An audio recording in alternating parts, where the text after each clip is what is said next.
What's up guys? So for today's video, so ngayon tuturuan ko kayo gumawa ng guys, ng chinilas gamit itong kahoy guys. So ayan. So ayan, pinurma na natin. 2x6 na kahoy ito. Ayan, sa mga walang pira diyan, ganito lang gawin nyo. Hindi ito napupudpud. Tapos kumuha lang tayo ng lubid. Tapos putulin natin. Ayan, sundan nyo lang yung step kung paano ko ito ginagawa guys. Ayan. Napakadali lang to. Pag-ipit kayo sa pira guys, ganito lang yung gawin nyo para magka-chinilas kayo guys, hindi pa napupudpud. Tapos siyempre pakuan natin guys para para maganda yung kalabasan.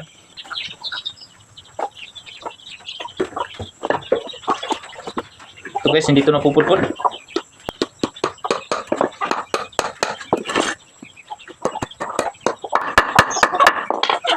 Guys, ganito lang yung gagawin nyo sa pag wala kayong pambilin chinilas guys. Napakasimple. Ayan. Tapos ito guys, gagamit tayo ng mahabang lubid. Tapos ilagay natin dito ha. Yung mga hirap sa buhay lang yung makarelate nito. Ayan.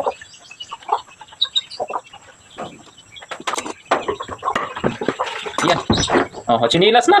Napaka guys, napakaganda tong chinilas na to pag matapos to.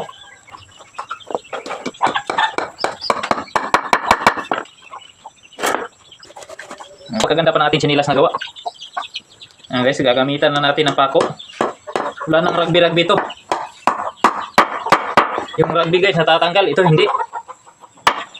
Ayan guys, napakaganda natin chinilas. Tingnan nyo mabuti ha, yung chinilas ko nagawa guys. Ayan, super ganda. Kahit bunutin pa ng bulldozer yan, hindi matatanggal yan guys. Tapos yung isa naman nating chinilas.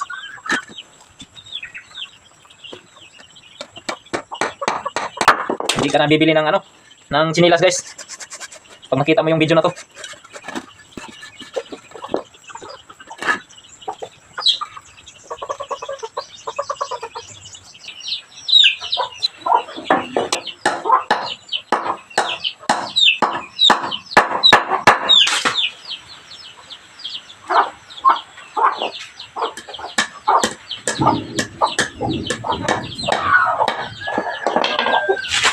Tutulan natin muna para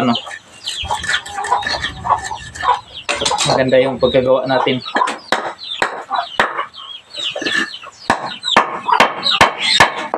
Super ganda guys, ayan.